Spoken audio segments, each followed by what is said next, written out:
नमस्कार, IBN 7 पर इस खास मुलाकात में आप सबका स्वागत है। मैं हूं सुमित अवस्थी और आज खास मुलाकात में हमारे साथ खास मेहमान हैं बाबा योगी श्री रामदेव। बाबा रामदेव जी, धन्यवाद, स्वागत है आपका। मैं आपको योगी बोलूं, आयुर्वेदिक गुरु बोलूं, कॉरपोरेट का जार बोलूं, क्या बोलूं आज मैं आपको? मैं एक हिंदुस्तान का एक साधारण सा फकीर हूँ। अनपढ़ माँ बाप के घर में किसान परिवार में पैदा हुआ हूँ। अपने हाथों से खेती बाड़ी की है, सरकारी स्कूल में पढ़ा हूँ, सेकेंड हैंड बुक लेकर के। बाद में गुरुकुल में आया, योग करने लगा। करोड़ों लोगों ने मुझसे प्यार करना शुरू कर दिया। मुझे नहीं पता था मैं योगी बनने वाला हूँ इस रूप में कि इसके देश के करोड़ों लोग मुझसे योग सीखेंगे। फिर हमने आयुर्वेद का हमको ज्ञान हुआ तो हमने, क्योंकि व्याकरण शास्त्र पढ़ा, गुरुकुलीय परंपरा, गुरु शिष्य परंपरा में हमने फिर आयुर्वेद शास्त्र पढ़ा। उसके बाद तो मैंने पॉलिटिकल शास्त्र, अर्थशास्त्र सब कुछ पढ़ा। खैर, तो हमने योग को आगे लेकर के गए तो योग पूरे देश में छा गया। मैं करीब 20 लाख किलोमीटर घुमा हूँ, 20 करोड़ लोगों के साथ में मैंने आमने सामने उनको योग सिखाया। फिर हमने आयुर्वेद की औषधियाँ लोगों तक पहुँचाई, क्योंकि बेनिफिशियल थी, लोगों के लिए ज़रूरत थी उनके पास कोई विकल्प नहीं था। ये एलोपैथी फेल होगी तो आदमी के सामने कोई दूसरा विकल्प नहीं था, अल्टरनेट नहीं था। खैर, फिर जो है मैं शुरू से ही पैट्रियोटिक रहा हूँ और महात्मा गांधी के स्वदेशी के दर्शन का, और मैंने बचपन में ही एक कविता सुनी थी पंडित राम प्रसाद बिस्मिल की, मेरा हो मन स्वदेशी मेरा हो तन स्वदेशी, मर जाऊं तो भी मेरा होवे कफन स्वदेशी, मिटे पूंजी का ये शासन करे शक्ति का विभाजन, बने गांव स्वावलंबी वह नीति है स्वदेशी। तो हम चाहते थे कि स्वदेशी आगे बढ़े। मैं 20 सालों से कोई विदेशी प्रोडक्ट यूज नहीं करता हूँ। तो गुरुकुल में रहते हुए समय तो हम बड़े फक्कड़ थे। देसी सामान मतलब आयुर्वेदिक चीजें, स्वदेशी चीजें, देश योग, का इसको बेच के अब आप अपनी तिजोरी भर रहे हैं। देखो, ये इल्जाम लगता है आप पे। देखो 5,000 करोड़ का टर्नओवर हो गया पतंजलि का। इल्जाम तो कोई कुछ भी लगा ले। देखो, मुंह उठा करके कुछ भी झूठ बोलना जिन लोगों का पेशा है उनको तो कोई भी आप जवाब नहीं दे सकते। देखिए, स्वामी रामदेव ने 1 रुपए अपने लिए कभी भी संग्रह नहीं किया। 1,000 करोड़ से ज्यादा मुझे लोगों ने 1,000 करोड़ रुपए से ज्यादा का दान दिया। मुझ जैसे एक अकिंचन फकीर पर इतना भरोसा किया। जितने अल्पकाल खंड में जितना दान मुझे दिया इस देश के लोगों ने, शायद किसी फकीर को दिया होगा। दूसरी बात, अब ये आती है बात पतंजलि की। पतंजलि के साध्य, साधन, सिद्धांत और सेवा की शुचिता के हमने पैरामीटर्स बनाए। वर्ल्ड क्लास क्वालिटी, लो प्राइस, प्रॉफिट से 100% चैरिटी, प्योरिटी, पैट्रियोटिज्म। अब आपको बात बताता हूं, जितना भी पतंजलि का प्रॉफिट है 100% चैरिटी के लिए। 1% भी पर्सनल वेल्थ नहीं है स्वामी रामदेव और आचार्य बालकृष्ण की। देश में कोई तो करे माइकल लाल ऐसा दूसरा काम। अरे हम 100% चैरिटी कर रहे हैं, दूसरे 10-20 तो करें। और ये विदेशी कंपनी देश में चैरिटी कर रही है। आज यूनिलीवर ने कौन सी चैरिटी की हिंदुस्तान में? लाखों करोड़ रुपए का कारोबार उन्होंने खड़ा किया। कोलगेट ने कौन सी चैरिटी की? पीएनजी ने कौन सी चैरिटी की? क्या चैरिटी की इस देश में? नेस्ले ने।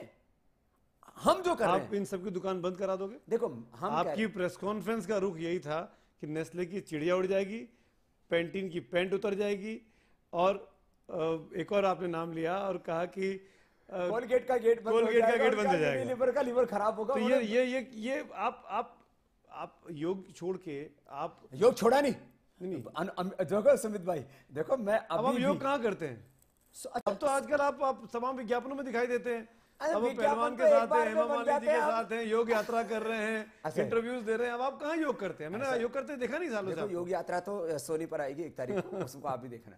आपको पता लगेगा हमने कहां से, किन संघर्षों से, अभावों से, चुनौतियों के सामने से आगे निकले हैं। देखो ऐसा है, विज्ञापन तो एक बार बनता है, 10 सेकंड का दिन भर चलता रहता है। इतना चलता है। एक रिपोर्ट देखी आपने?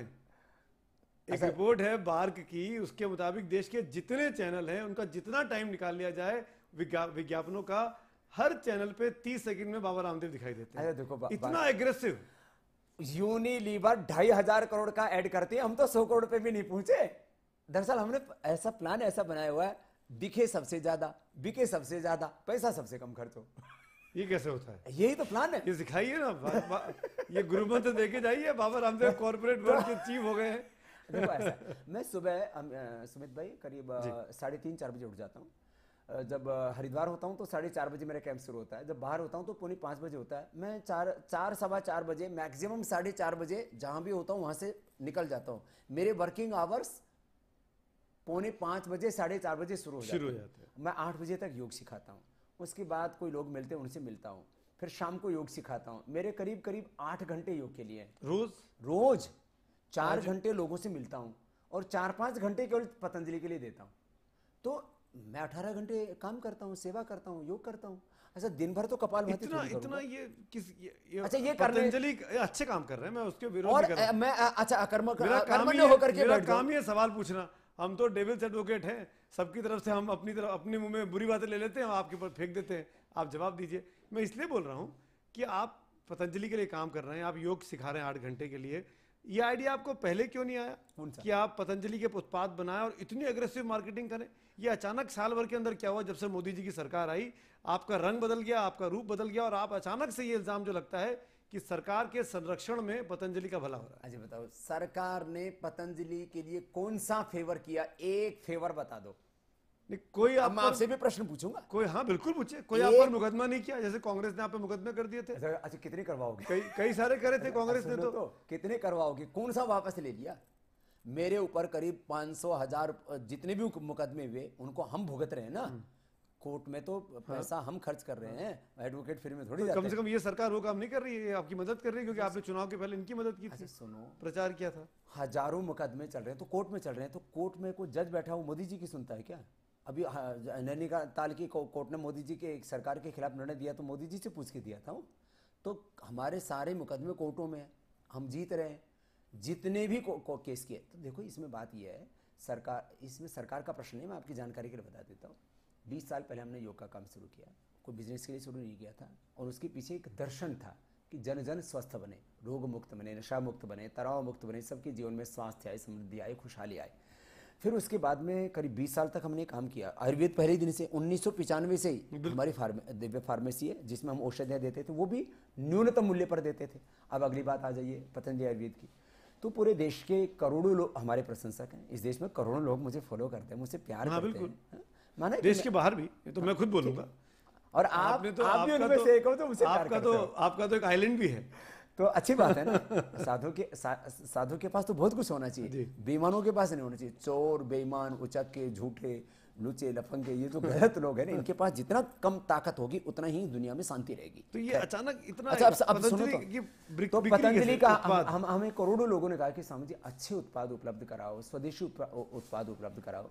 तो हमने 2009 में पतंजलि ये बनाना शुरू किया, 2 साल में बन गया, 2 साल में बन के तैयार हो गया।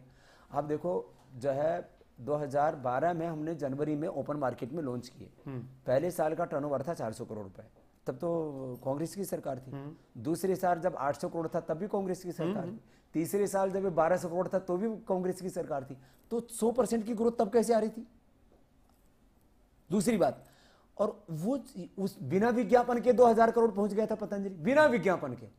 अभी फिर हमने कहा कि भाई अब बड़ा करना है तो देखो, एक लड़ाई तो आप बिना हथियारों के भी लड़ सकते हो, फिर आपको अगली लड़ाई लड़ने के लिए हो सकता है तलवार लेनी पड़े, और बड़ी लड़ाई हो तो हो सकता है आपको मिसाइल और परमाणु बम से भी युद्ध लड़ना पड़े। तो आपको यदि बड़ी लड़ाई लड़नी है तो फिर हथियार बदलने पड़ते हैं। तो जो काम मल्टीनेशनल कंपनियां करती थी कि चारों तरफ से विज्ञापन कर दो, आदमी के, उपभोक्ता के मन में बसा दो कि दंत मंजन मतलब कोलगेट, अगर आपको कपड़ा धोना है दंत मंजन का मतलब हो गया दंत कांति। हाँ, अब दंत कांति, मैं खुद बोल रहा हूँ। और अब इसमें देखो, आपने वही स्ट्रेटेजी अपनाई जो उन लोगों ने अपनाई थी देश में आके अपने को प्रचारित करने की। उसमें हमारे में अंतर है। आज मैंने कहा यूनिलीवर का जो बजट है ना, वो 2500 करोड़ पिछले साल का था, 2500 करोड़, और पतंजलि का बजट मात्र 100 करोड़। तो कहाँ जमीन आसमान का अंतर है। तो हमारा जो बजट है मुश्किल से एमएनसीज का 10% होगा। 90% तो इस देश के लोग ही हमारे वकील हैं, वही हमारे प्रचारक हैं। सोशल मीडिया में 5 करोड़ लोग तो हर महीना पतंजलि के बारे में सर्च करते हैं, करोड़ों लोग पतंजलि का प्रचार करते हैं। भाई ये चीज़ अच्छी है, ये चीज़ देसी है, ये चीज़ शुद्ध है, ये अपने लिए हेल्दी है। तो हमारे जो प्रशंसक हैं वो तो इस देश के करोड़ों लोग हैं। तो हमारा प्रचार तो ऐसे भी बहुत हो रहा है, लेकिन जो एक लोगों के मन में था ना कि भाई ये विदेशी कंपनियां जो है ना प्रसार करना जानती है, ये कैंपेन करना जानती हैं, और वो झूठा कैंपेन करती थी। देखो उनके प्रचार में हमारे प्रचार में अंतर क्या है। वो माँ बहन बेटियों के आधे कपड़े उतरवा के उनसे प्रचार करवाते थे। इसकी तो मैं तारीफ करूंगा, ठीक है, इसके लिए मैं आपकी तारीफ करूंगा कि अश्लीलता कहीं नहीं दिखती पतंजलि के विज्ञापनों में। एक चीज, मैं खुद बोल रहा हूँ, झूठे सपने दिखाते थे कि आप इस क्रीम को लगाइए गोरे हो जाएंगे। लाखों करोड़ रुपए की, हजारों नहीं लाखों करोड़ रुपए की फेयर एंड लवली बेच डाली। क्या एक भी आदमी गोरा हुआ उससे? हमने कोई कभी नहीं कहा कि आप इसको लगाएंगे तो गोरे हो जाएंगे। हमने कहा रिंकल्स पिंपल्स मिटाइए, प्राकृतिक सौंदर्य पाइए, एलोवेरा जेल लगाइए। आपने घर का लगा लो या पतंजलि का लगा लो। हमने सत्य के आधार पर हमने एक तरह से education and awareness knowledge based campaign चलाई। लोगों ने, आपको जानकारी के लिए बता रहा हूं, अभी थोड़े दिन में फेयर एंड लवली फेल होगा, एलोवेरा जेल ऊपर आएगा। अब ये कैंपेन क्या है? ये कैंपेन ये किसका दिमाग है? आपका दिमाग है, बालकृष्ण जी का दिमाग है? इतनी अग्रेसिव कैंपेनिंग का ये किसका दिमाग है? किसको क्रेडिट देंगे आप? देखो या कोई आपने आईआईटी आईआईएम के बच्चों को हायर कर रखा है जो आपका पूरा स्ट्रेटेजी बना रहे हैं, कोई प्लान बना रहे हैं? स्ट्रेटेजी बनाने वाला किराए का आदमी नहीं है हमारा। हम और श्रद्धेय आचार्य बालकृष्ण जी बैठ करके रीति नीति तय करते हैं और सारा एग्जीक्यूशन का काम आचार्य बालकृष्ण जी करते हैं। जो मेरे मस्तिष्क में भगवान उतारते हैं ज्ञान, मैं उसको इस्तेमाल करता हूँ। हम तो ईश्वर की प्रेरणा के अनुसार काम करने वाले लोग हैं। तो ये जो सारा, आपको डर नहीं लगता? आपने इतने सारे फ्रंट खोल दिए हैं। आप कोलगेट से लड़ रहे हैं, आप मैगी से लड़ रहे हैं, आप साबुनों के यूनिलीवर से लड़ रहे हैं, आप शहद में अपने डाबर और बैजनाथ से लड़ रहे हैं। इतने सारे फ्रंट खोल दिए, ये तमाम लोग मिलके पतंजलि को नीचे खींचने की कोशिश नहीं करेंगे? अच्छा, कर रहे हैं, करेंगे, आगे की बात नहीं है सुमित भाई। कैसे कर रहे हैं? अब देखो, आप बताइए ना। पूरी वर्ल्ड का आप एमएनसीज का इतिहास पढ़ लो। जो कमजोर है उसको खरीद लेते हैं और कई जगह तो खत्म कर देते हैं। अब उनकी समस्या है, पतंजलि को, बाबा रामदेव को ना तो खरीद सकते ना खत्म कर सकते। समस्या ये है, देखो ये जो ये पूरा चक्रव्यूह है ना, आज हमारे राजनीतिक दुश्मन तैयार बैठे हैं और उनकी बहुत बड़ी संख्या है और बड़े ताकतवर लोग हैं। आपको लगता है कि इनकी, सुनो, पॉलिटिकल बैर अलग, फिर आइडियोलॉजिकल बैर अलग है। मैं एक जो है ठेठ पैट्रियोटिक आदमी हूँ जो इसमें, अच्छा मैं साम्राज्यवाद, पूंजीवाद, अधिनायकवाद, सामंतवाद का विरोधी आदमी हूँ, फिर भी सोशलिस्टों से मेरी विचारधारा मिलती है, कम्युनिस्टों से मेरी विचारधारा मिलती है। बस मैं ईश्वर भक्त और हूँ, राष्ट्रभक्त होने के साथ साथ ईश्वर भक्त भी हूँ, मैं परमात्मा को मानता हूँ। लेकिन वो भी हमारे दुश्मन हो जाते हैं आइडियोलॉजी के। जब कोई प्रश्न आते हैं तो अरे भाई अपने, अब वो अमेरिका का विरोध करते थे, विदेशी कंपनियों का विरोध करते थे, लेकिन बाबा का सपोर्ट नहीं करेंगे कम्युनिस्ट लोग। अरे भाई क्यों नहीं? क्योंकि आप बीजेपी के साथ जुड़े हुए, सीधी सी बात। ऐसा देखो, मैं पॉलिटिकल लड़ाई है, मैंने आज भी मिक्स हो जाती है। देखो मैंने आज भी जो है नीतीश कुमार जी की बड़ाई की, उन्होंने बढ़िया काम किया शराबबंदी वाला। तो क्यों, अरे अच्छा काम कोई भी हिंदुस्तान में करे। यदि कांग्रेस भी कोई अच्छा काम करेगी मैं बड़ाई करूंगा भाई। इसी नोट वो लाख लाख बैर करे मुझसे, चाहे अरविंद केजरीवाल भी अच्छा काम करेंगे उनकी भी बड़ाई करूंगा। मैं अपना बैरी किसी को नहीं मानता, जग मुझे बैरी माने। मैं यदि सच हूं तो सांच को आंच नहीं, हर अग्नि परीक्षा देने के लिए तैयार हूं। चलिए, अग्नि परीक्षा बाबा रामदेव की हम इस ब्रेक के उस पार भी लेंगे। एक छोटा सा ब्रेक लेते हैं, खास मुलाकात जारी है, बने रहिए IBN 7 के साथ।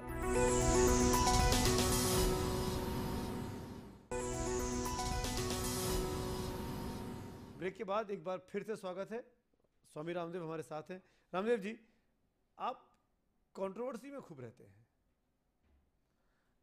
ये आप चाहे जितने भी आपके लाखों करोड़ों फॉलोअर्स हो, फैंस हो, पर इस बात से आप इनकार नहीं कर सकते कि कहीं ना कहीं कोई ना कोई विवाद, या तो आप इतने अच्छे हैं कि आप विवाद, अचानक मक्खियाँ आपकी तरफ आ जाती है विवाद रूपी, या आपको लगता है कि कांग्रेस पार्टी या विरोधी पक्ष जो है वो स्वामी रामदेव की टांग खींचने में उनको आनंद आता है। मैं कई सारे एग्जांपल ले सकता हूँ, वक्त जाया नहीं करूंगा। आप समझ गए मैं क्या बात कह रहा हूँ। देखो, मैं आपको 4-5 बड़ी बातें बताता हूँ।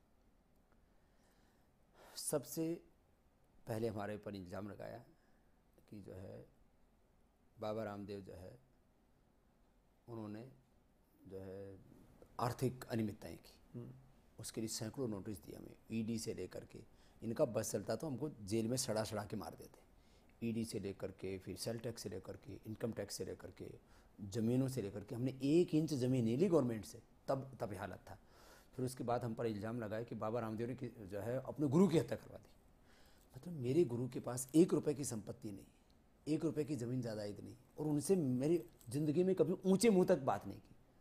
अब जो है भगवान का विधान उनका, अब जो है किसी के घर से कोई माता पिता बड़े बुजुर्ग, उनकी करीब 80 साल की उम्र, अब जो है वो अचानक जो है, मैं वहाँ पर था, ब्रिटेन के अंदर था, अचानक जो है वो नहीं जो है मिले, जैसा भी जो है लापता हो जाते, किसी के माता पिता, किसी के घर से बच्चे लापता हो जाते, क्या करेंगे आप?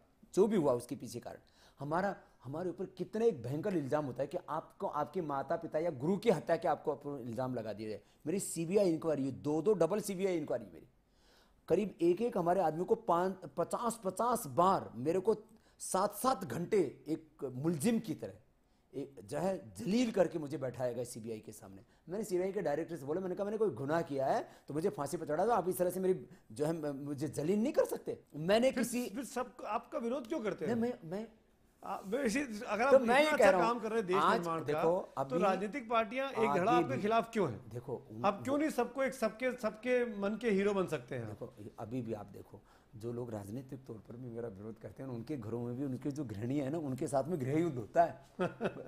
मतलब आपको सुमित भाई बहुत मतलब ये मजेदार बात बताता हूँ, जो जिन लोगों की पैठ 10 जनपद तक है, यदि कांग्रेस की बात की जाए, उनके घरों में भी पतंजलि के प्रोडक्ट था। वो कहते हैं तुम्हारा झगड़ा करते हो, बाबा जी देश के लिए भलाई का काम करते हैं, उनके घर में ही हमारे समर्थक है। मैंने पत्नी उसकी समर्थक है, पति अपने पॉलिटिकल कारणों से वो भी टीवी पर आकर के बोलता है, फिर बाद में तो बोलता है देखो बाबा जी ये तो ये राजनीतिक हमारा धंधा है, ये पेशा है, बाकी देखो काम तो आप अच्छा ही कर रहे हो। तो वो भी दिल से मानते हैं कि बाबा अच्छा काम कर रहे हैं देश के लिए। हम गलत क्या कर रहे हैं भाई? वर्ल्ड क्लास क्वालिटी की चीजें लो प्राइस पर दे रहे हैं, जो उससे प्रॉफिट आ रहा है वो ये देश तो की मानना भलाई पड़ेगा, के लिए जो 70 सालों में बड़ी पुरानी देश की जो अपनी कंपनियां रहीं, डाबर जैसी, बैद्यनाथ जैसी, जो आयुर्वेद को इतना प्रसारित नहीं कर और पाई, उनको भी कहीं ना फायदा कहीं- पहुंचाया हमने। कहीं ना कहीं एमएनसीज का दबाव रहा। आज कम से कम ये है कि पतंजलि का उत्पाद घर के बगल के स्टोर में मिल जाता है, सस्ते दामों पर मिल जाता है, और इस अश्योरेंस के साथ कि क्रेडिबल है। तो ये तो क्रेडिट आपको देना पड़ेगा। और देखो उसमें एक बात हो रहा है अमित भाई, अभी हम जैसे राजस्थान में करने वाले हैं, अगला हरियाणा में करने वाले हैं, विदर्भ में करने वाले हैं, बुंदेलखंड में करने वाले हैं, मध्य प्रदेश में करने वाले हैं। फायदा किसका होगा? अच्छा मैं आंख बूंद करके और जो चुप होकर के बैठ जाऊं, इससे क्या फायदा होगा देश को? मैं कहता हूं मैं आंख भी बंद करता हूं, मैं 2-3 घंटा सुबह आंख बंद करता हूं, कराता हूं, योग भी कराता। मैं योग कराने के साथ साथ मैं ये सब काम कर रहा हूं, इसमें गलत क्या है? तो मुझे ऐसा लगता है कि इस देश को ना एक पुरुषार्थ की आवश्यकता है। इस देश को अकर्मण्यता ने बहुत नीचे धकेल दिया। आज ये विदेशी कंपनियां, आज यूनिलीवर को कौन चला रहा है, पीएनजी को कौन चला रहा है, नेस्ले को कौन चला रहा है, कोलगेट को कौन चला रहा है? हमारे आप जैसे हिंदुस्तानी लोग हैं। माने ब्रेन हमारे देश का, पैसा हमारे देश का, इंफ्रास्ट्रक्चर हमारे देश का, दुकानदार ग्राहक हमारे देश का। रोजमर्रा की चीजें राष्ट्रीयता के नाम पर बिकेंगी, तो रोजमर्रा की स्वदेशी नहीं राष्ट्रीयता। तो स्वदेशी राष्ट्रीयता, देखो इसमें एक खास बात मैं कह रहा हूँ कि अपने देश के लोगों में कॉन्फिडेंस कम हो गया था। तो भाई सब कुछ हमारा, तो विदेशी कंपनी प्रॉफिट बाहर लेके क्यों जाए? चलिए बाबा रामदेव, मैं माफी चाहूंगा, वक्त की कमी मेरे पास।